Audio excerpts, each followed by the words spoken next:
職業特工隊8湯告魯斯日本首映給過千影迷東京都知事現身撐場。荷里活特務動作電影《職業特工隊8：死亡清算》下集 Mission Impossible The Final Reckoning 即將於5月23日正式在全球上映。湯告魯斯自1996年起主演職業特工隊系列，至今長達29年，讓影迷引頸以待。日前湯告魯斯與導演Christopher McQuarrie 及一眾演員到訪日本出席首映禮，吸引過千影迷到場，場面非常墟冚。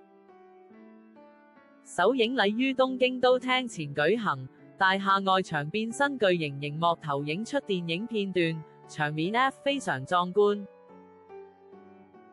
東京都知事小池百合子亦親臨現場，與湯告魯斯握手打氣，足以凸顯湯告魯斯的影壇地位。